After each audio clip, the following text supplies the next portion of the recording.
when I look at my old diaries, the question is always, what am I gonna do with my life? I've asked that question essentially since I was like, an adult.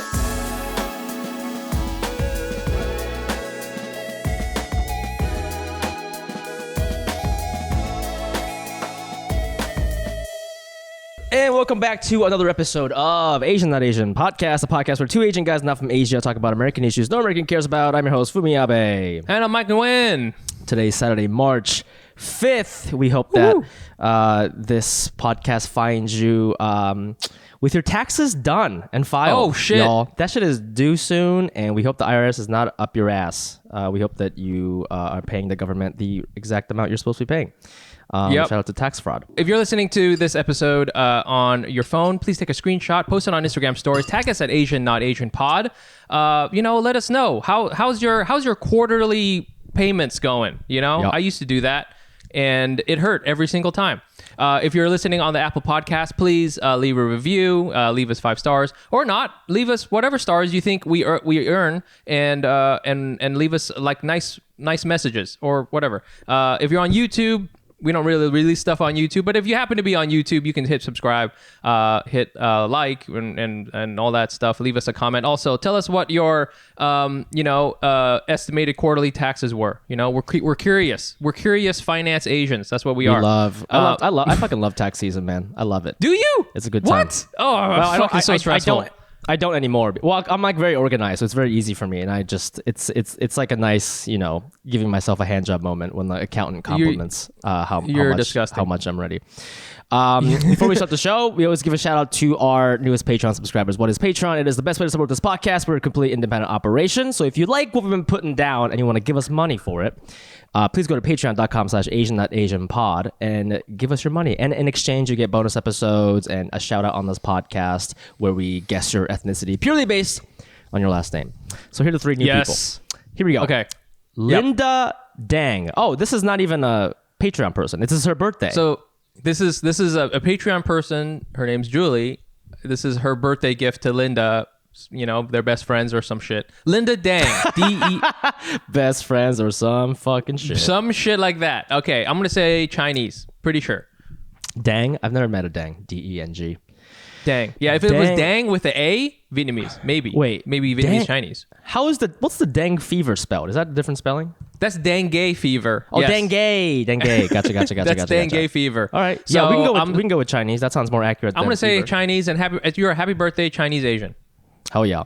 Next we got Devin Stahl. S-T-A-H-L. This guy had messaged us to assure us that he is Asian. It's a girl. It's a girl. Oh, is it? Yeah. I was completely wrong. And I think this is a trap also. This is a man, and he's a white man. And he was trying to throw us off the scent this whole time. My guess is, I think this person is, I don't know, it's harder to guess the Asian part. Well, Devin, that's a little indie. I think this person is half Japanese, half Jewish. I'm going to go with that. Okay. All right. Next Devin, we have, and last but not least, we have David Saichao. S-A-E. Saichao. Yeah. C-H-A-O. I've never met a Saichao before. What's your take on this? I'm going to say this person is Thai because I've recently found out that sometimes Thai people, they got like a sweet ass only one name, and then they shorten it to something else. And this gives me Thai kickboxer vibes. Ooh, this so guy, you think it's like there's like a second half to this. Yeah, Saichao. this guy's like a K1 fighter and Jack. I feel Thai last names don't fuck with Chow. Like I don't know a lot of like the C-H-A-O. That like the S-A-E maybe, but the C-H-A-O is throwing me off. I'm thinking this is like Hmong or something. Oh shit! Oh, okay. We haven't had a Hmong person in a while. Hey, so, but they're out there. They're out there. They are out there. So yeah. All right. There you go. And that was our Patreon game. If you want to get on this game, please go to patreon.com/Asian.AsianPod. Moving on, our guest this week. Oh, we are so excited to have her. I can't believe she showed up because I'll be honest with you, a lot of celebrities we book these days, they be dropping like flies last minute. But not this one. You know why though she showed up? Because she's a top tier class A top tier. She's an A-list celebrity, 100%. Yeah, those other like B-list celebrities. They don't fucking show up. They're not going to show up to us. No. They've got to meet up with their cocaine guy, so they're not gonna do that. But exactly. A-list people, they're working. They're out. They're doing working. their thing. It's insane. These B-list people. You get on one Netflix episode and we want to book you, and you think you're hot shit. Fuck off. Oh, you think you're hot shit? Fuck off. But this week's comedian, this week's guest, so excited to have her. She's a fucking legend. Legendary comedian. Honestly, doesn't even need a fucking introduction. I'll be honest with you. Doesn't even need one because she's fucking legendary. Give it up for the amazing Margaret Cho. Oh, hey. Wow. Thank you. That's amazing. Thank you. Hi. Thanks for showing up. This is amazing. Of course. Thank you. Where are you coming? Where are you tuning in from? I am in Tempe, Arizona. There's like the biggest cactuses here I've ever seen. It's really intense. I'm really Asian. Like I'm like becoming old Asian lady. Like I'm super into plants. Yeah. And gardening. Are you thinking about, can I get one of these cactuses back to my house? Have you thought about like that? how am I gonna get one of the? I'm like, ooh, because it's like real, like Roadrunner realness. Like it's giving Roadrunner. Yes. It's giving Roadrunner, like Coyote. Like I'm gonna need to get like a big Acme box to get one of these Texas. Like it's very like Foghorn. Like I don't know. I think that's more country, but this is more like it's definitely giving like donkey. It's giving spikes because my grandparents were like very big into horticulture, and they would go forage food in Golden Gate Park because we lived right by the park. Oh shit! In the 70s, so they would like go to like the arboretum and steal a bunch of like rare plants, and then my grandmother would cook them in like a hot pot. Oh shit! So it's like very like I'm like, oh my god, I'm not turning into my parents, I'm turning into my grandparents. So I'm very very much into foraging. That I feel that if there's any young Asian people and you go out and you get caught shoplifting, you can just call it foraging instead, and that's what that is. I like You're that. Foraging. I'm foraging. I'm just foraging. It's my culture. That's so. When you were telling the story, I thought you were gonna say like, oh, and we created like a nice little mini botanical garden for ourselves. It's like, no, we're eating this rare pothos plant. She was making medicine. Like it was weird. Like. There was always something weird in that slow cooker, like sticks and rocks. And like, it was very intense. But, they all lived till their late 90s. Like, oh my God. They kept on living. So they had something right. Yeah, I fucking love that. It's you got your own Minari situation going on there right now. It's like such Minari. It's very. We have a relationship with the natural world. Like Asians really do have an intense long-term relationship with greenery, and it's about embracing that.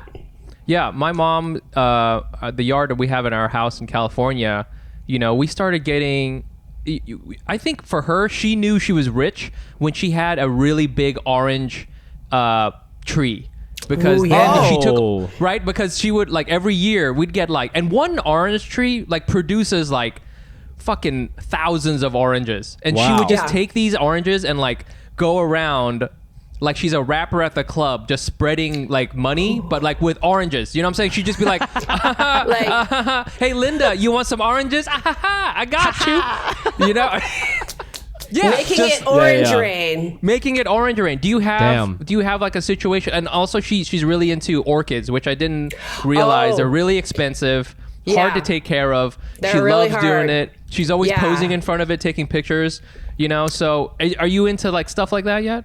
I have this intense orchid that I have to move around my house and outside to follow like the proper bright indirect light. Yes. And I missed it with this water that I purify myself in this like weird container, and then I pour it also into Chinese like terracotta teapots.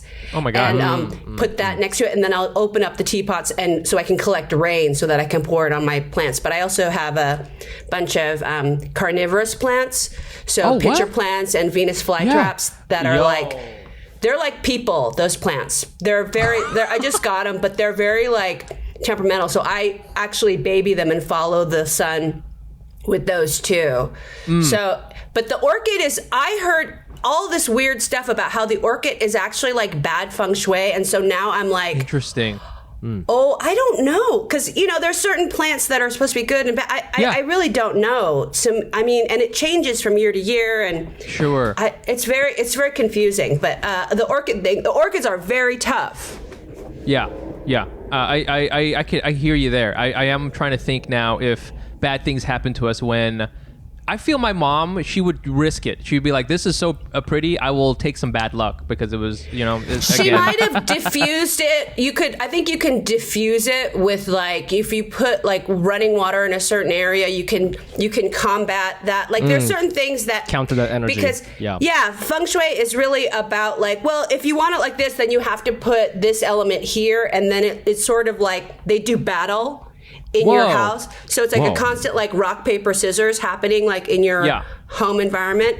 So it's like a Pokemon situation. That is so stressful to think about. All you're trying to do is like make your apartment look pretty, and now you've started a melee amongst plants. Plants and rocks and water and fire elements, and so it's just but then also if you have like living animals, that can offset everything too. So I have a bunch of animals too, so it's kind of like a very we live in the natural world.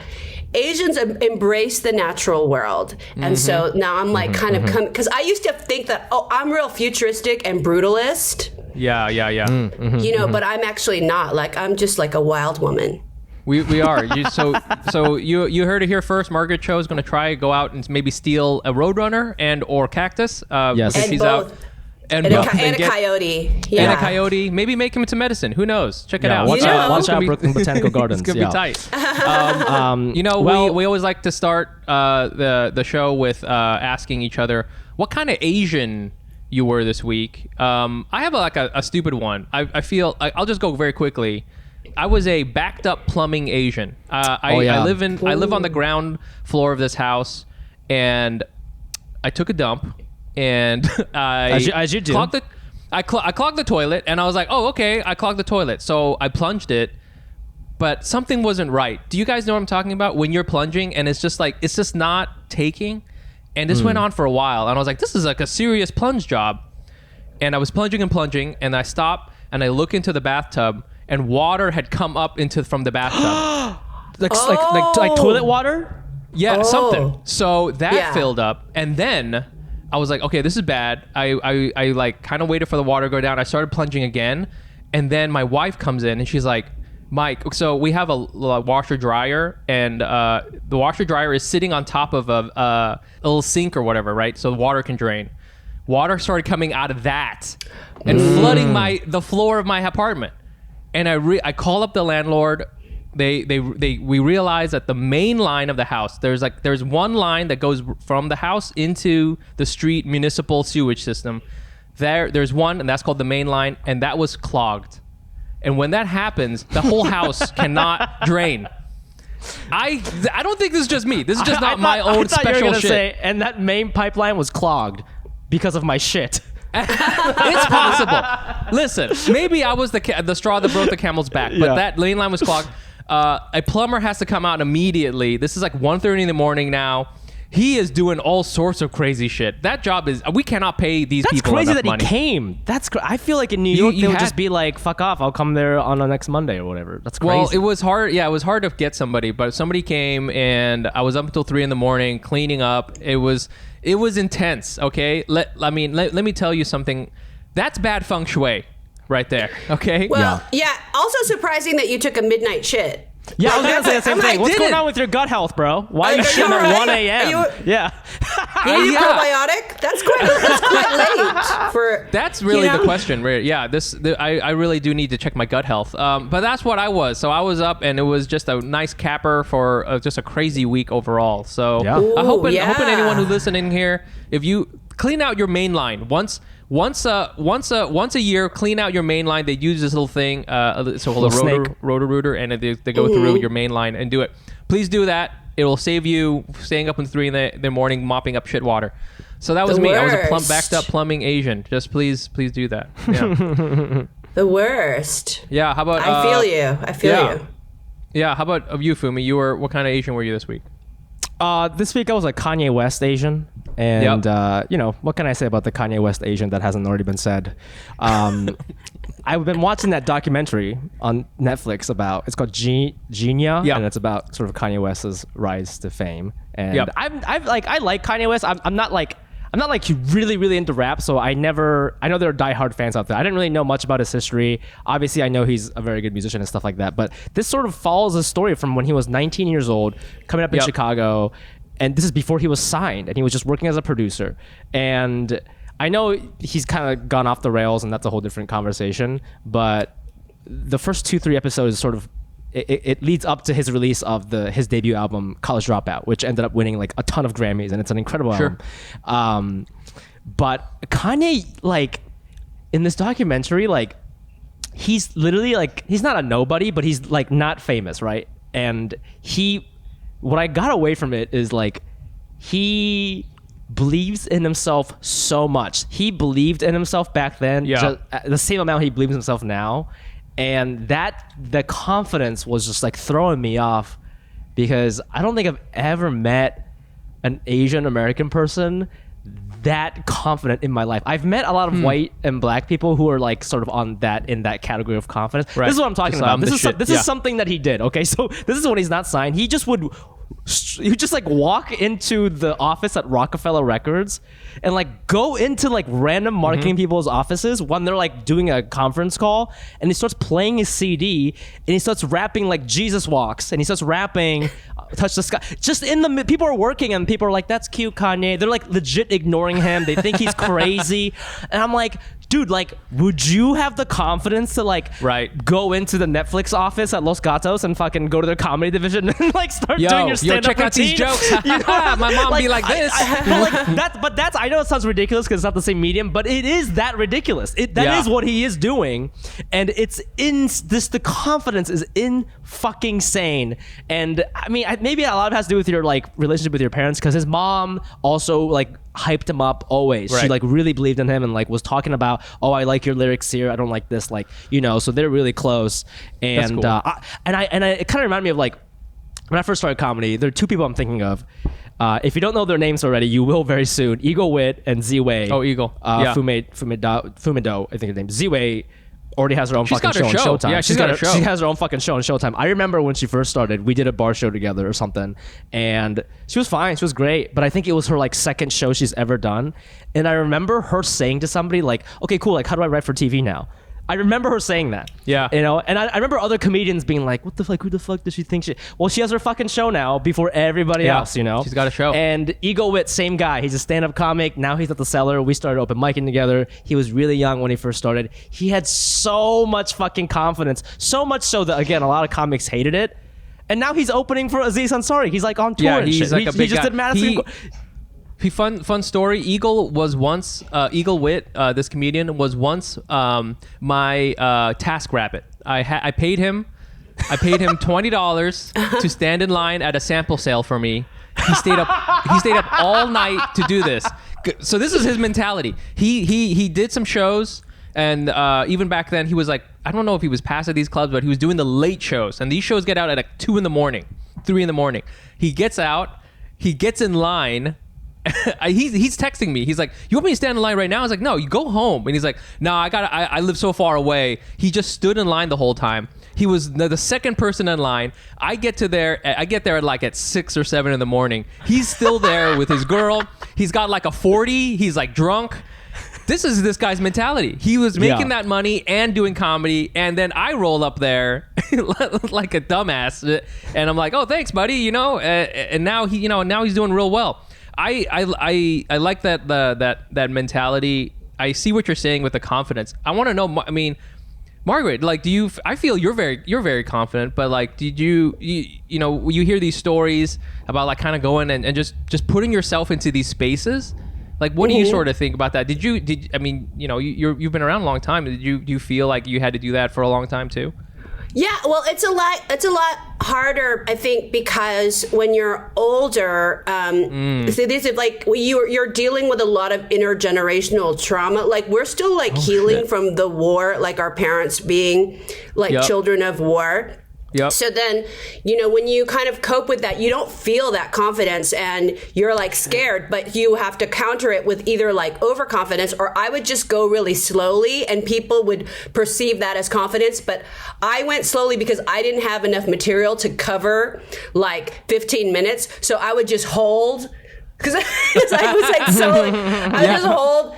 And then that became like a style.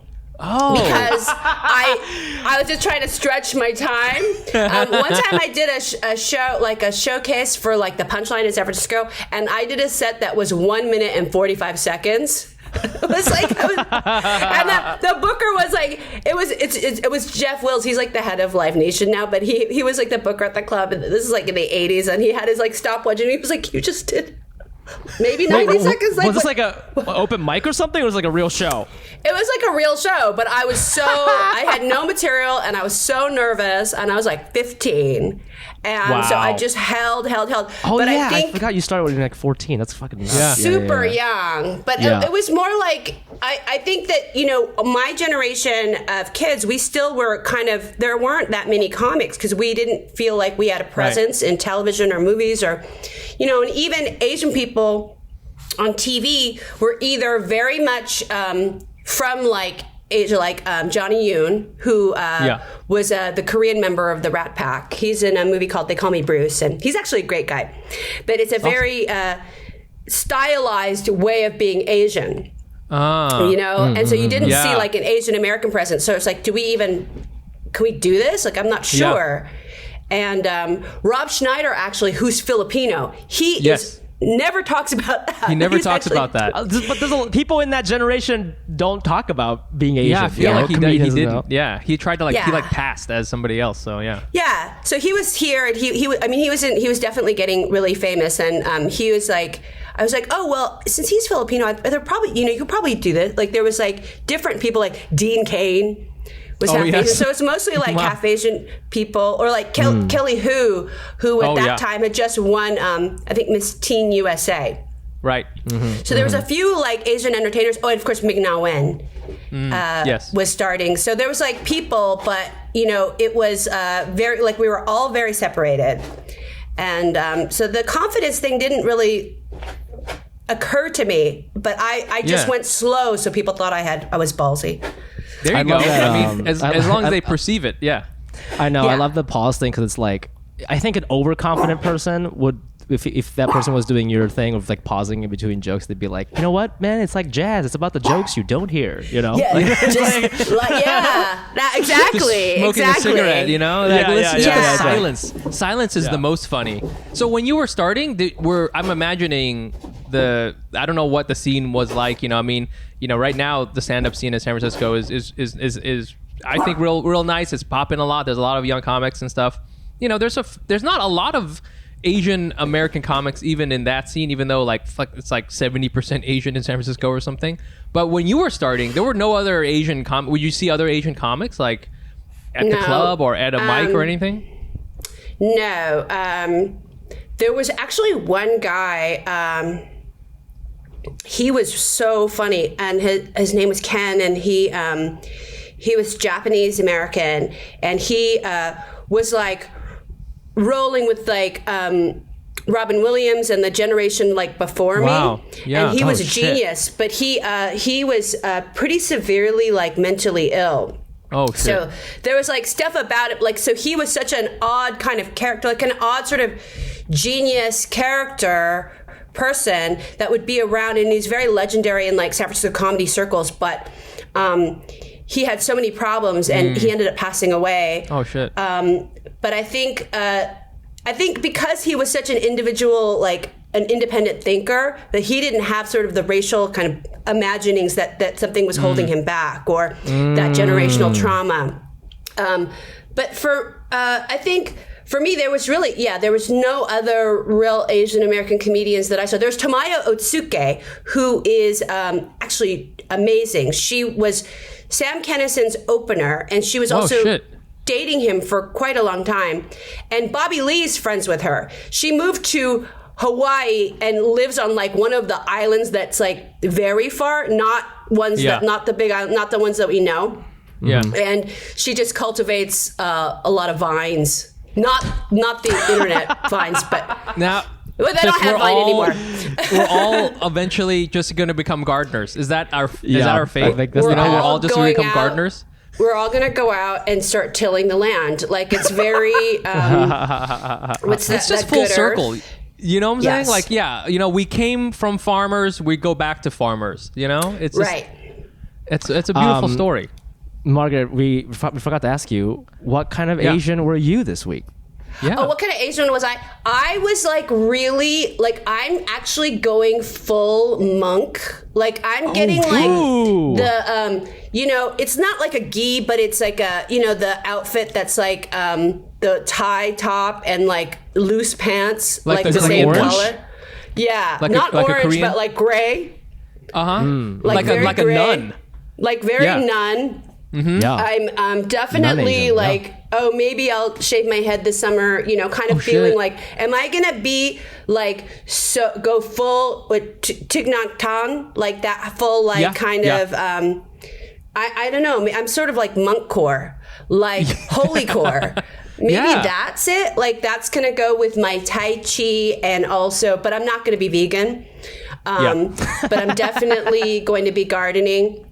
So it's like tilling the land, taking care of my animals, making compost, and doing comedy. But it's a great, I think, I like really love like a monk look because it's like really lo-fi. It's very low maintenance, and it's also very chic. Yeah. So I'm kind of into that. That's the kind of Asian that I'm feeling. Where did you get your little outfit from? I bought them. I got an Instagram ad. Now Instagram really targets me with monk-like robes. Like everything is like real monk-like. It's a very. So I went to Tibet in Y2K. Oh, I went to Tibet for Y2K. And so ever since then, I've been kind of midnight interested because in were you afraid of the end of the world? Is that why? No, I just went because it happened to go. Fair enough. Okay. It just happened to be that time. There wasn't, but I realized, it was there for the Y2K. I was actually also in Nepal when the royal family was assassinated. Oh, shit. And I was trying to buy, there was like a big general strike. So all of the businesses were shut down. And everybody was out playing cricket in the street. Yeah.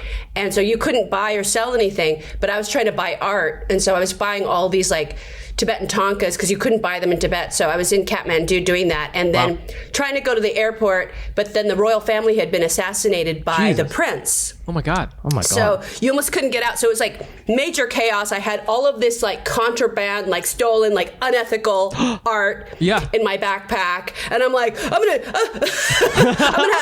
have to stay here and play cricket. Like it was very, it was like Asian panic. Like when you're like, I'm kind of breaking the rules just slightly.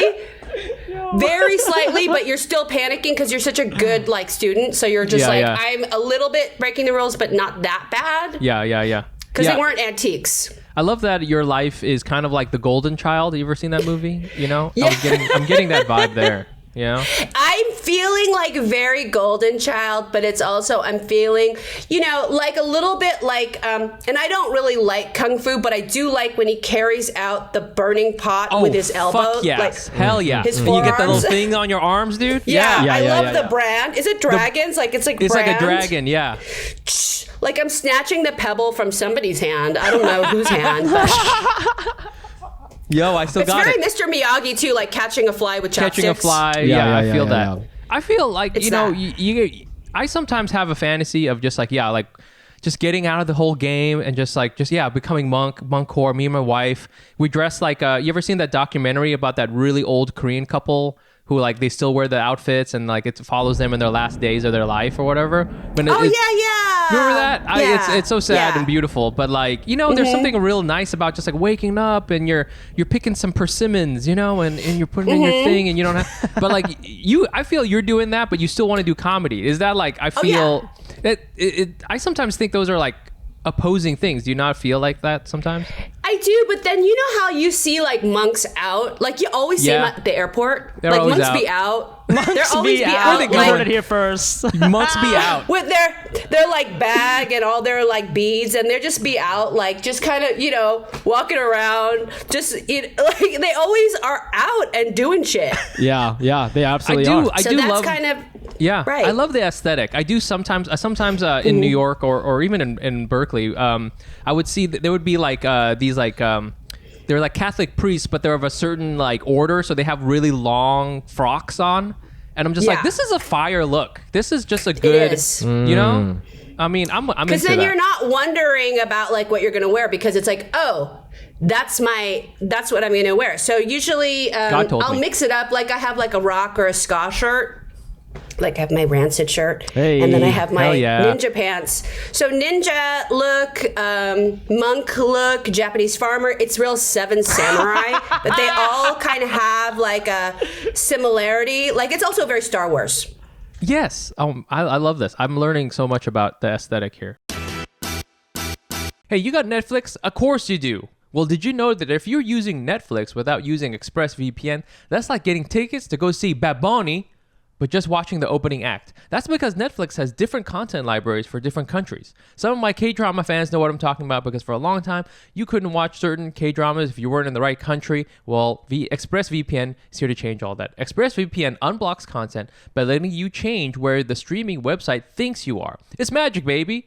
And it's easy. Just go to the app, select the country you want, and when you refresh the page, boom, your content's there. ExpressVPN has got blazing fast speed, no buffering, and lets you gain access to content in 94 different countries. So be smart, stop paying full price for streaming services and only getting a fraction of their content. Get your money's worth at expressvpn.com/Asian. Don't forget to use my link. Again, that's expressvpn.com/Asian to get 3 months of ExpressVPN for free.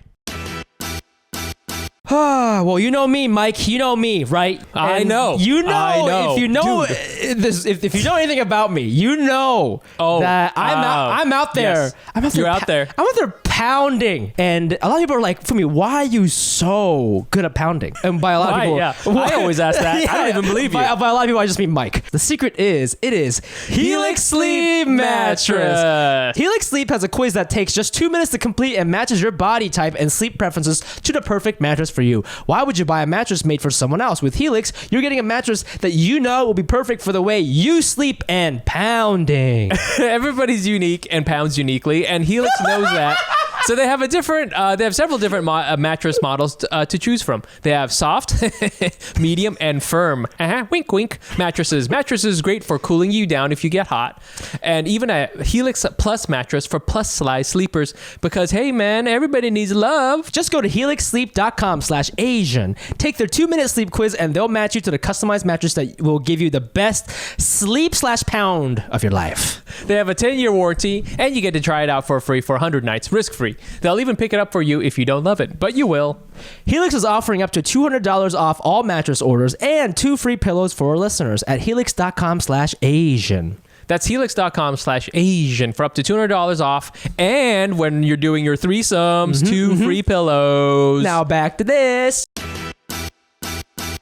Whoa, what was that? Dang, that's crazy. What is that sound? It's nice. It's the sound of another sale on Shopify, the all-in-one commerce platform to start, run, and grow your business. Shopify gives entrepreneurs the resources once reserved for big business. So upstarts, startups, and established businesses alike can sell everywhere, synchronized online and in-person sales, and effortlessly stay informed. Scaling your business is a journey of endless possibility. I love how Shopify has the tools and resources to make it easy for any business to succeed from down the street to around the globe. Like mine, Shopify powers over 1.7 million businesses from first sale to full scale. Reach customers online and across social networks with an ever-growing suite of channel integrations and apps, including Facebook, Instagram, TikTok, Pinterest, and more. Gain insights as you grow with detailed reporting of conversion rates, profit margins, and beyond. More than a store, Shopify grows with you. This is Possibility, powered by Shopify. Go to shopify.com/Asian, all lowercase, for a free 14-day trial and get full access to Shopify's entire suite of features. Grow your business with Shopify today. Go to shopify.com/Asian right now. Shopify.com/Asian. Hello, Anos. If you've ever been watching or listening to the show and thought to yourself, why does Fumi and Mike look so sensational? It is because we use Hawthorne. Hawthorne is a premium men's grooming brand that makes it quick and easy to be confidently your best with skincare and hair care made just for you.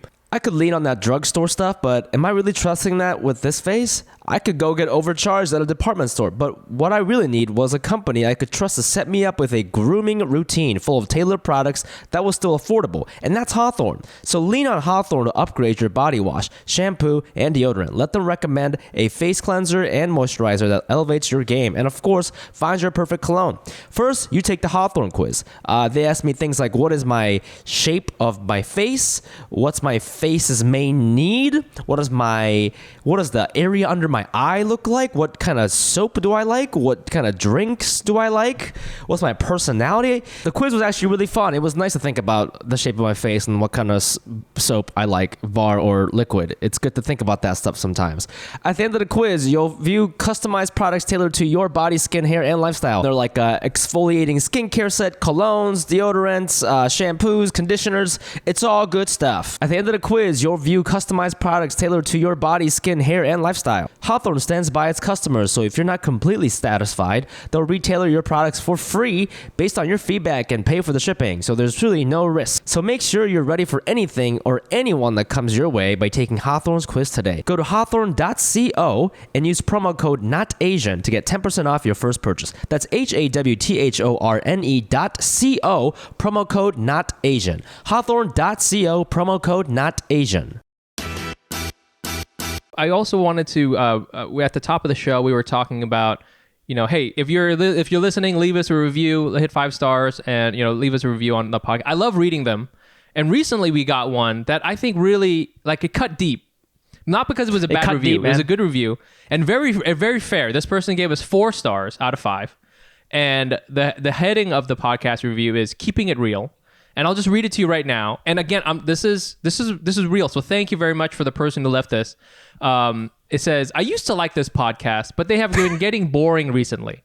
I understand because we haven't been talking about monkcore, so I hope that's better. But continuing, I feel like they're still trying to figure out what kind of podcast they are.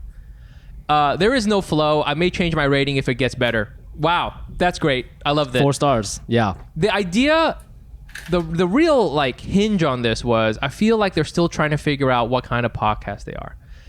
And for me, if you change the word podcast to comedian or man or person you want to be, that's me to the core. I think about this an embarrassing amount of times, every day. I wake up literally every day, and besides clogging the toilet, I'm like, okay, what kind of X am I today? What kind of person, what kind of comedian, what kind of Asian person? I feel like I'm so many different things, and I feel sometimes comedy forces you into certain roles, I guess, or especially on TikTok. I don't, Margaret, if you're on TikTok, I feel TikTok rewards a very specific set of jokes from me. It's very Asian mom jokes, or actually, weirdly enough, when I talk about how I'm not tall, it's that's the other thing people love. So it feels very stifling in some ways, but it is a question where I'm like, what kind of, person am I? What kind of comedian am I? And I wanted to ask, you that, Margaret, because I feel like there's a very distinct you. I've always felt, I don't know if you've always felt this way, that there's a distinct you, and I'm doing this, and I'm Margaret Cho, and I don't, I'm gonna do me. I'm gonna be a monk, or whatever the fuck. But I don't know if you can relate to that question, what kind of X am I? Oh, totally. But I think in comedy, there's essential jokes. My essential joke, if you break it all down, in the DNA of every joke that I do is I'm not supposed to be here, but I am. Oh. So I think yours might be I am questioning, who am I? Jerry Seinfeld's essential joke is it me? So every joke that he does, you go, oh, that's the joke. And then Dave Chappelle's is you can't tell me what to do. Yeah. Oh, fuck, man. Oh, shit. Yo. And so if you go down, actually, the questioner is actually a very legitimate joke teller to be. it's related to both is it me. It's also related to I'm not supposed to be here, but I am. Yeah. But it's also like another channel to like, it's kind of like the sculptor, the thinker. Yes. It's like where we ponder like these queries of like identity.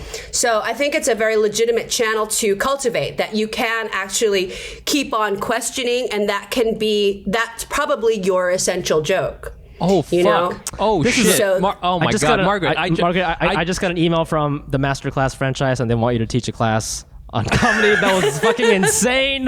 That wasn't just comedy. That was just like, you know what I'm saying? You are a monk. I tried to snatch the pebble from your hand, and you're just like, nah. Just carry the joke with your forearms. But it's like, I think that when we have these pervasive thoughts that seem intrusive and kind of like a problem, actually when you embrace that you realize, oh, that actually is who I am, and then go into that fully with the knowledge of, okay, well, this is great because I am, and we need somebody who questions all of these things. So you can question everything, including like beginning with yourself and your identity, and what kind of comedian you want to be, and what kind of Asian you want to be, and all of these things are very important to question, because there is no questioner in the community of comedians now, or Asian comedians in particular. I'm a sensitive boy, so I keep like little like diaries and stuff like that. And when I look at my old diaries, the question is always, what am I gonna do with my life? I've asked that question essentially since I was like, an adult. Ever since I realized I wasn't gonna be a doctor, essentially, right? Then it's like, now what?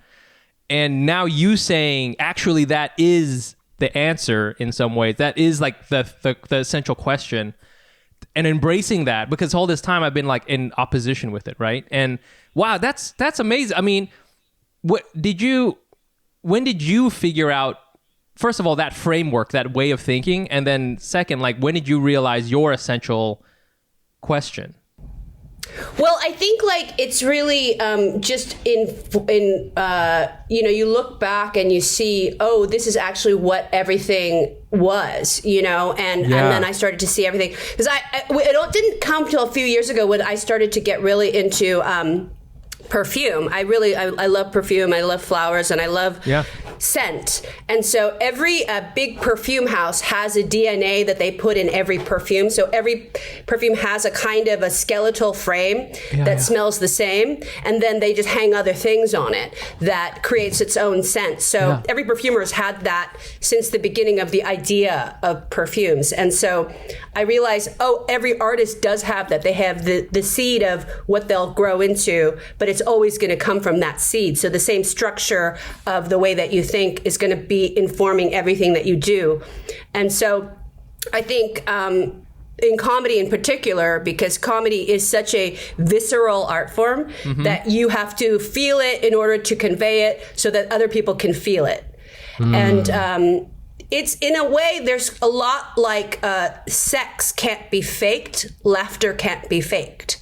So you can't fake a laugh because people know. Yeah. And you can't really fake a joke because people are going to know. If you don't think it's funny, it's not going to be funny. Jesus. So there's something very visceral about it that it makes me think, this is actually a very ancient kind of core feeling. That's why I kind of think of comedy as it's a very big deal, but people think, it's frivolous, but it's actually not. It's actually very important to society. Oh my God. I mean, and I've never heard anyone relate perfume to comedy before, so that was crazy. That was wild.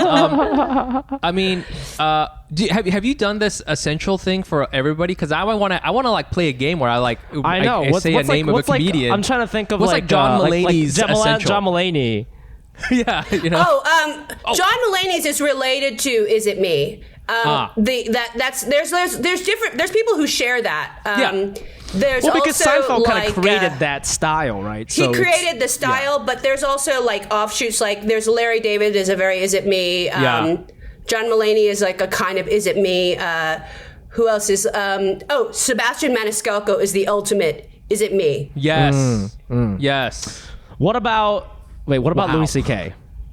Yeah, let's do it. Louis C.K. is a combination of, is it me? And I'm not supposed to say this, but I'm going to. And it's more a hard, aggressive. I'm not going to say this. So Louis C.K. is a kind of, he's the embodiment of the intrusive thought. Like, I don't want to think this. Yes. But I'm going to tell you. This. And I don't want to tell you. Oh, but my God. You're going to hear it, and you don't want to hear it, but we're doing it. Oh, fuck. So it's like... That's kind of the general take of... That reminds me of that joke he has about, like, you know that joke he has on the HBO special where he goes, but maybe, you know, but that's maybe, I don't want to think this. I don't want to think this. Yeah, it's the I don't want to think this, but I'm thinking it, so you're going to think it too. Now you're going to think it too. Yeah, he does that all the time. He does that all the time. Boring into your thought system. Wow. Oh my gosh. Well... Wait, that was a great podcast in general. Thank you for the series. I'm talking. The whole series is done.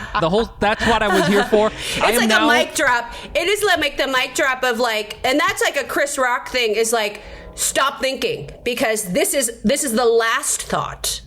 Shit, yes, he does. Yes, this is the last thought that nobody can top this thought. That's the final, the last word. Yes. So that's it's almost like an actions. You can totally, because he really codified the mic drop. Yeah, he really so he did. He does. That's what it is. His specials always end like that, where it's like, "Thank you, boom." Right? Did I just make a great point or not? Boom. Yeah. There's nothing nothing else can be said. This is nice to hear, because I feel there's a lot of comedians that are like sort of in me and Mike's class, with sort of the advent of TikTok and all that. I think there are a lot of comedians who are like, oh, stand-up is stupid. Like, Mike, I mean, I'm not putting you on the spot, but you've said that. It can't really change anything. Like, it's dumb. Yeah. Like, it's... there's no money, which I always is true. think that. I'm always sort. Yeah, go ahead. Sorry. But just like, I guess the point is like, I've been hearing it from my friends, and sometimes that like, because I've always loved it, but I didn't really know how to describe why I did until you just said it for me.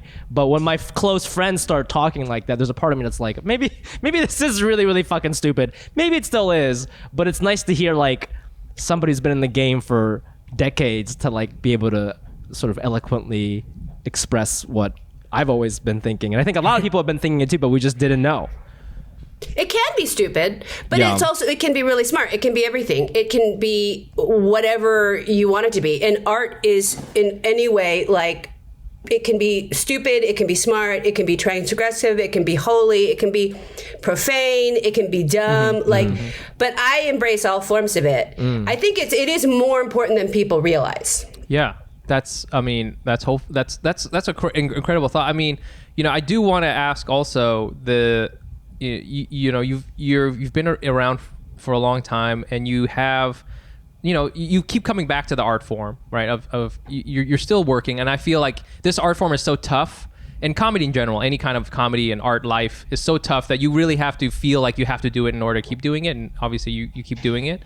But I want to ask you, because I feel you're in a unique position to really like step back from the timeline and see from the 80s to now. And, a question we always sort of ask is like, are things changing? Are they getting better? I want to know what, like, your long view, the Margaret Cho long view of Asian comedy, whatever that you want to say, like, even for us, like, Fumi and I, we've only been doing it like 8 or 9 years, and it's a long time. Yeah, it's a long time, but things are changing. Sometimes they are, sometimes they're not. And, we're seeing a new class of even now Asian comedians coming up. Yeah. But I wanted to get your take on it. Like, your long view of everything.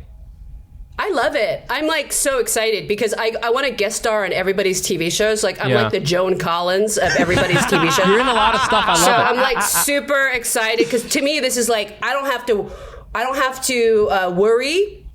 Or be scared or like be the only one, which is also super weird. Yeah. And like to me, it's like a very gratifying thing too. It's like what the Asian respect for elders is super real. Yeah. Like that's so beautiful. So that's a wonderful part of being able to endure in comedy is I get that from all of the Asian American comedian population. So that to me is really powerful. Yeah, I love it. And like, I am very proud and very supportive and excited to see the future of it. So to me, it's like, it symbolizes like actual growth, change, that the world is changing, that America is changing, and that entertainment is changing for the better, because it used to be so incredibly white and so incredibly hard to even imagine ourselves in the picture of America, and now we can, and so that's powerful.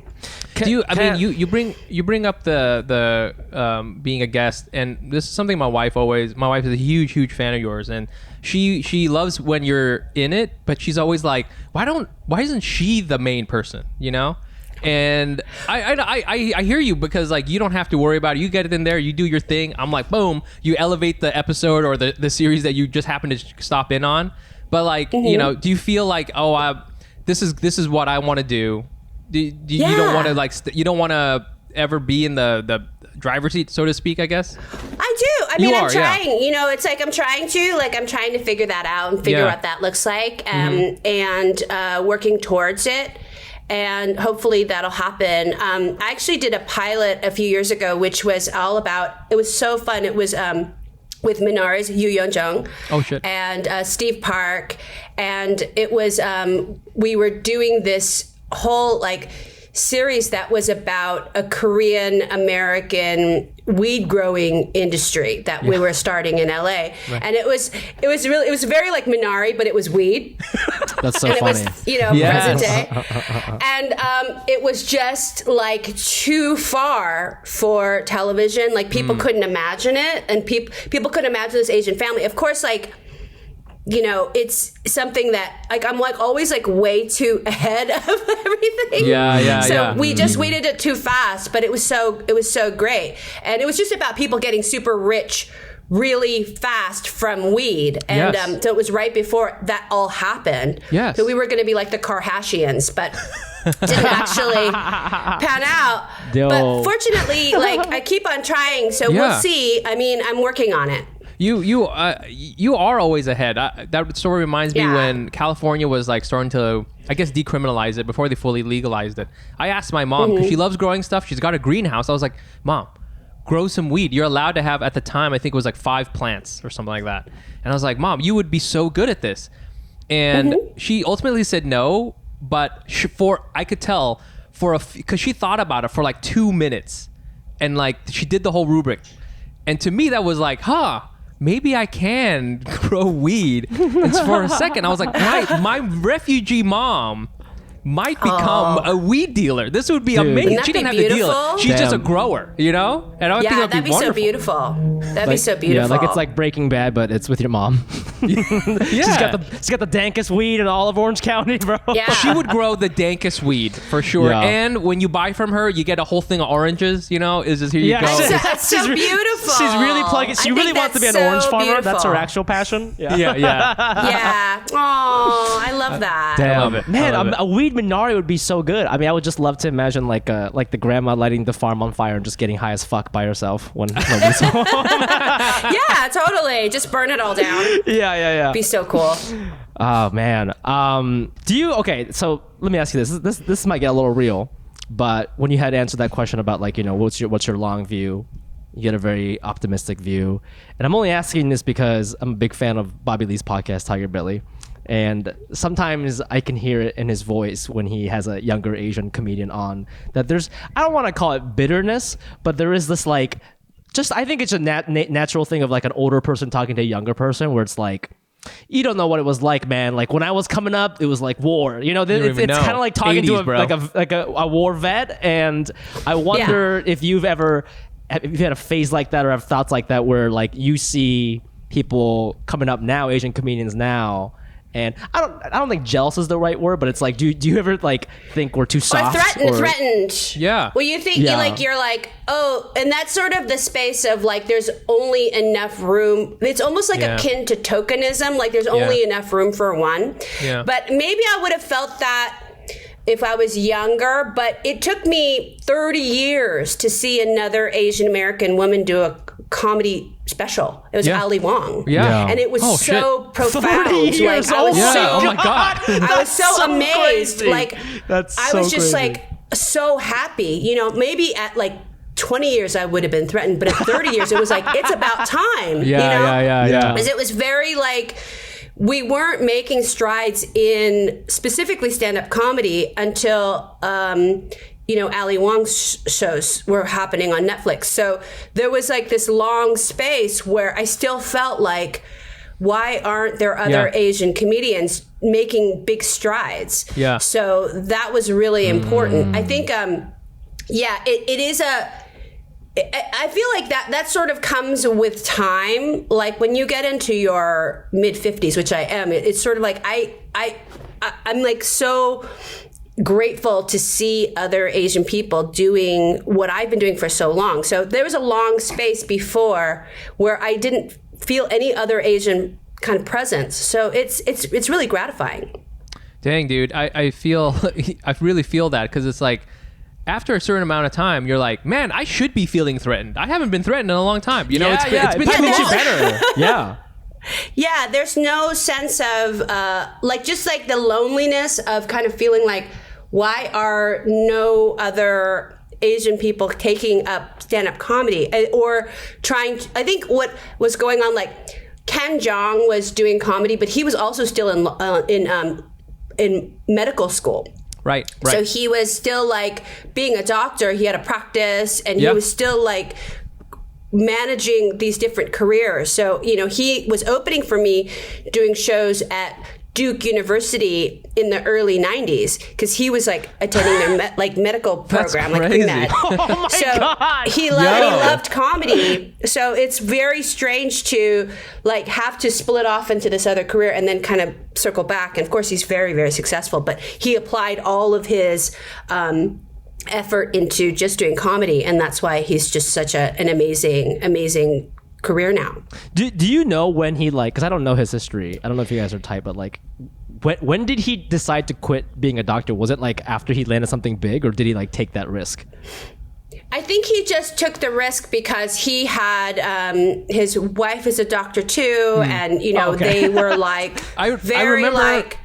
focused. Yeah, I remember his story was he was doing all his things, and if you look back, he had gotten little things. He had like a little thing in the office, like a little like one or two lines, and you'll see, like, if you look back in the catalog, I guess you'll see Ken Jeong like pop up here and there, but the whole time he was a doctor the whole time. Yeah. And then his story is he did what was that show where it was a movie, and the lady gets pregnant, and Knocked Up. He's in that, right? He has a really big like show scene stopping, big scene, and he then said that was, he knew that was like a big break for him, but he had to go back to work. He was still a doctor. And even then, his wife then said, "Hey, you got to go. We're gonna have to do it. You have to go to LA and give this a shot." So he still had to make that break at a certain point, So I feel that, it's a very Asian thing. Even me, I'm like, I feel I can't like let go of the safety bar, you know what I'm saying? And like really swim out in the ocean. It's just like so scary. It's like too much for me. But for Margaret, I don't know. it's crazy for Margaret because you started when you're 14. So arguably, you never even held on to the safety bar. Yeah, I mean, you just dove right in and started swimming around. I wasn't a good student, and I was like always like into like drinking and using drugs. So like I was such a bad Asian to begin with. Like I didn't even try to fuck with it. Like I'm like, what? I'm not even gonna do this. Like, and it's just like also what a terrible, like we had terrible weed too in the 80s. So you didn't have my mom growing weed yet. Yeah, it was so bad. It was like all seeds and stems. So there was no point to that either, but I just wanted to be an adult and I wanted autonomy. Yeah. And so that was really my main focus. And, just kind of being my own sort of person as opposed to like going to school, and I didn't want to go to Korea and get married and all like I didn't have any of that in me. So it was not possible.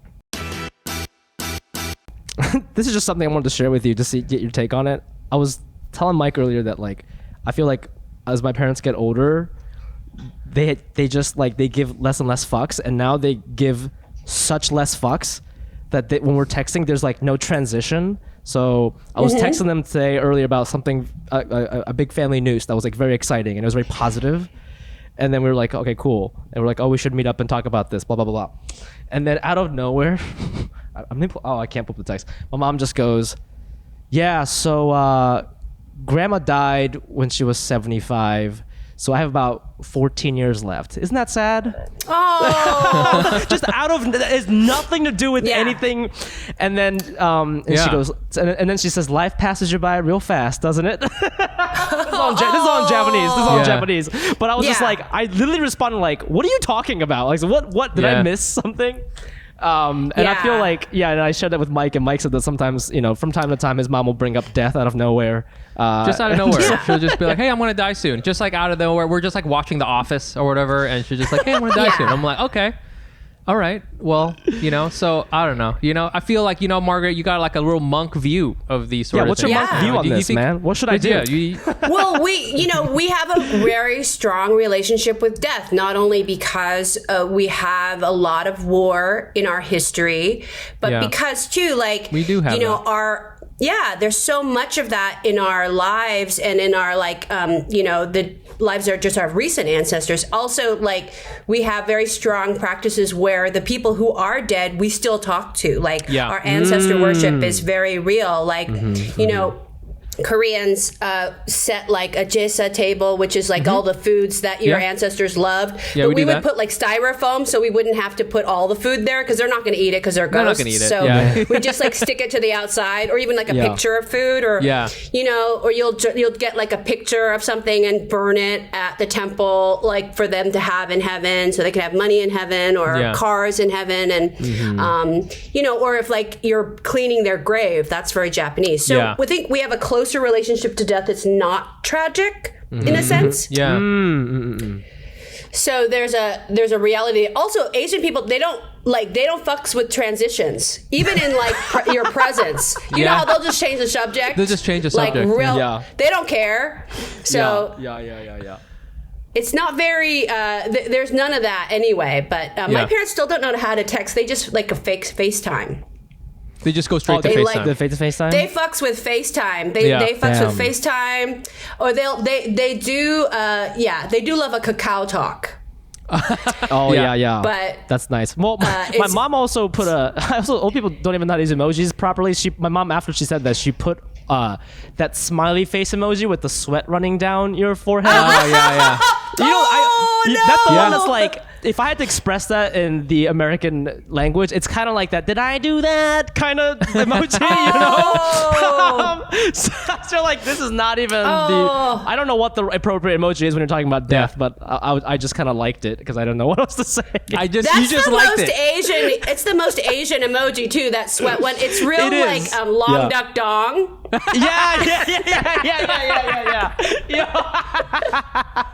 I fucking love long duck dong, man. Yeah, dude. Long duck dong is like a very like sweat, like one sweat. It's even his hair is like kind of like sweaty. It is kind of sweaty. That's amazing. That's beautiful. Margaret, thank you so much for doing this podcast, man. This was an incredible experience for me and Mike. We'll be thinking about it on our deathbeds. I hope we can meet one day. We shall. Are you in LA? I'm sure we shall. Are you? I am in New LA. York? Oh, hell yeah. Yes. Well, I'm in both, but I'm in mostly in LA. Word. Well, Mike and I'm in LA. We have a show in LA and New York. If you just ever want to run shit and do whatever, please let us know. Happy to have you on. Yeah. I will. We will do a lot of bowing. There will be tons of bowing. And oranges. And we'll bring oranges. Oranges, exotic pears, whatever you want. Yeah. Oh, yeah. I'll peel your fruit for you. Oh, my God. Margaret, where can our fans find you and your work? Anything you want to plug? People can find me on Twitter at Margaret Cho, at Instagram Margaret_Cho, on TikTok Margaret Cho. I'm going to follow you guys too. I think I already am. Maybe we'll see. Whoa. I have to figure it out. I'm still like trying to understand TikTok, so I'm going to follow you. Yeah. At margaretcho.com. I have a movie coming out in June with Joel Kim Booster and Bowen Yang. Awesome. Hey. Called Fire Island. So it's going to be a big Asian gay summer. Hot gay summer. Hot Asian gay summer. Hot Asian summer. Yes. Beautiful. Hot Asian summer. I love it. Yes. We love that. And please follow us on all socials at Asian.AsianPod. I am also on there at the Fumiabe. That's TheFumiabe. And you can find me on Instagram at Nice Pants Bro, or on TikTok at Nice Pants TikTok. So our next Hack City Comedy Show is March 11th, and the one after that is April 8th. You can get tickets at Asian.AsianPod.com, or just go to the episode description below and you'll see a link there. I believe that is it. Margaret, thank you so much. Thank you for taking the time. Thank you. It was amazing. Thank you. Have a great rest Thank of you. have an amazing show tonight at the Improv. And Thank you. Listeners, go check out Margaret if you're around. We'll see you guys next please. week. Bye. Bye. Thank you.